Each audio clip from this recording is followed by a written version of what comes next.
Hey everyone, I am your social studies teacher Akshay Jha.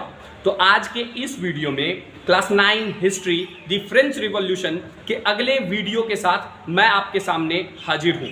तो जैसा कि आप लोग ऑलरेडी थंबनेल में देख चुके होंगे कि आज हम बात करेंगे growing middle class envisages and end to privileges, इसके बारे में। तो आइए इसे और डिटेल से समझने का कोशिश करते हैं। Growing middle class envisages and end to privileges का मतलब होता है फ्रांस में एक नया सोशल ग्रुप ओल्ड रिजिम में इमर्ज होने लग रहा था, जो सोशल ग्रुप आगे आने वाले टाइम में एजुकेशन और न्यू आइडियाज़ के दम पर फर्स्ट और सेकेंड स्टेट का सामना करती है। इनविसेजेस का मतलब होता है सामना करना, और उसका रिजल्ट इस तरीके से मिलता है कि फर्स्ट और सेकेंड स्टेट के लोगों का प्रिविलेजेस खत्म हो जाती है, जिसे कहा जाता है growing middle class envisages and end to privileges. यानी कि मिडिल क्लास इमर्ज हुआ और इस तरीके से फर्स्ट और सेकेंड स्टेट के लोगों का सामना किया कि उनकी प्रिविलेजेस आने वाले टाइम पे खत्म हो जाती है।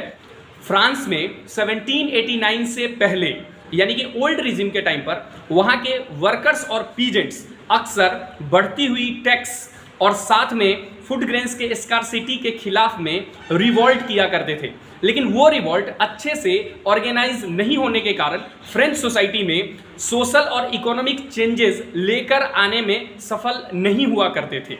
वहीं पे बाद में चलकर रिवॉल्ट और उसके द्वारा चेंजेस लाने की रिस्पॉन्सिबिलिटी फ्रेंच सोसाइटी में थर्ड स्टेट के लोगों पे छोड़ दिया गया था, जो कि आने वाले टाइम में अच्छा खासा प्रॉस्पेरस हो गए थे और साथ ही साथ उनके पास अच्छे एजुकेशन का एक्सेस हो गया था। उनमें नए नए आइडियाज़ इमर्ज होने शुरू हो गए थे।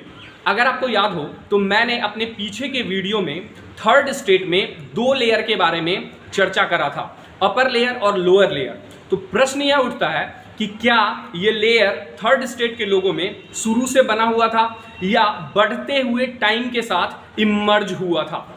18th सेंचुरी में फ्रांस में एक सोशल ग्रुप इमर्ज हुआ था, जो कि वुलन और सिल्क कपड़े का मैन्युफैक्चर किया करती थी, और वो सोशल ग्रुप उस मैन्युफैक्चर्ड क्लॉथ को या तो ओवरसीज बोले तो फ्रांस के बाहर या फिर फ्रेंच सोसाइटी में ही रिच सेक्शंस ऑफ सोसाइटी के बीच बेच दिया करते थे, जिससे कि बढ़ते हुए समय में उनके पास अच्छा खासा पैसा आ गया था। और जैसा कि आप लोग इजीली समझ सकते हैं कि एक अच्छा खासा पैसा ही अच्छा एजुकेशन का एक्सेस दे सकता है, तो वो मर्चेंट्स और ट्रेडर्स के बच्चे ओवर टाइम अच्छा खासा पढ़ाई करने लगे, जिससे कि आने वाले समय में उनमें एक नया आइडिया इमर्ज होता चला गया। और इस तरह से वो जो सोशल ग्रुप था उसमें basically merchants, businessman, traders, engineer, doctor, lawyers हुआ करते थे।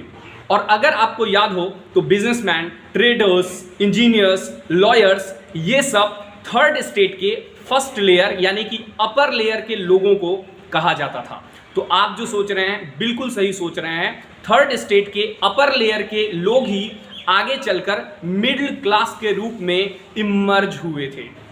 मिडिल क्लास में एजुकेशन का अच्छा एक्सेस होने के कारण वो लोग ओवर टाइम समझदार हो चुके थे और उनकी थिंकिंग बाकी लोगों से अलग हो चुकी थी। उनका मानना था कि फर्स्ट और सेकेंड स्टेट के लोग जो प्रिविलेज बाय बर्थ लेते हैं वो गलत है, बल्कि इसके जगह पे लोगों का सोशल पोजीशन मेरिट के द्वारा तय होना चाहिए था। जी हाँ, आप बिल्कुल सही सुन रहे हैं।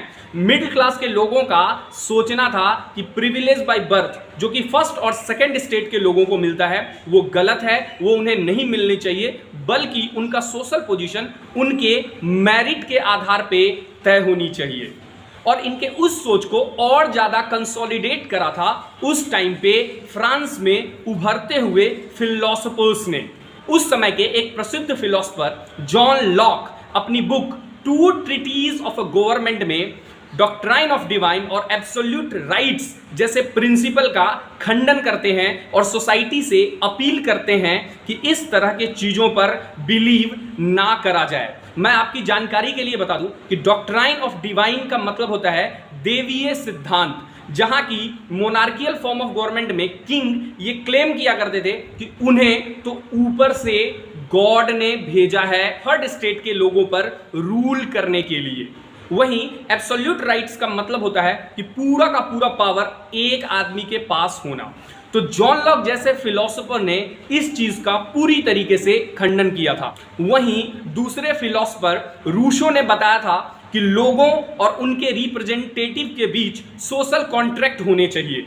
और इन दोनों के अलावा एक और फिलोसोफर थे मोंटेस्क्यू, जिन्होंने एक बुक लिखी थी द स्पिरिट ऑफ लॉज, जिसमें उन्होंने गवर्नमेंट के पावर को डिवाइड करने का अपना एक आइडिया रिप्रेजेंट करा था। और उनके अकॉर्डिंग गवर्नमेंट का पावर एग्जीक्यूटिव, लेजिस्लेटिव और जुडिशरी के बीच में डिवाइड होने चाहिए। और उस टाइम तक अमेरिका, जो कि नया नया ब्रिटेन से आज़ाद हुआ था, अगर आपको याद हो तो अपने पिछले वीडियोस में मैंने अमेरिका के 13 कॉलोनी के आज़ाद होने की बात बताई थी, जिसमें कि फ्रांस ने भी उनका हेल्प करा था।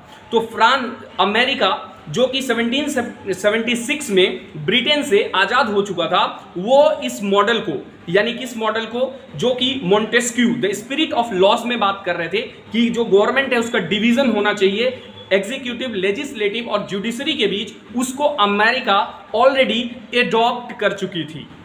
वहीं philosopher John Locke, Rousseau, Montesquieu की ये आइडियाज लोगों के बीच आग के तरह फैलने लग रहा था।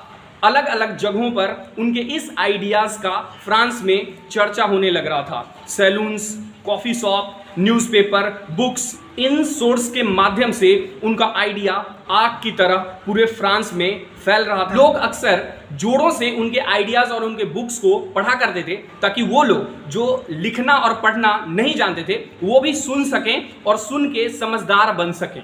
इसी बीच किंग का ये डिसीजन कि जो स्टेट का जो फाइनेंशियल कंडीशन बहुत खराब था और जो ट्रेजरी उनका इम्पटी हो चुका था, उस सिचुएशन को सुधारने के लिए थर्ड स्टेट के लोगों पर वो जो टैक्स इंपोज करने वाली थी, ये इंफॉर्मेशन पूरे लोगों में स्प्रेड हो चुकी थी और इससे लोगों के बीच आक्रोश और ज़्यादा बढ़ चुका था।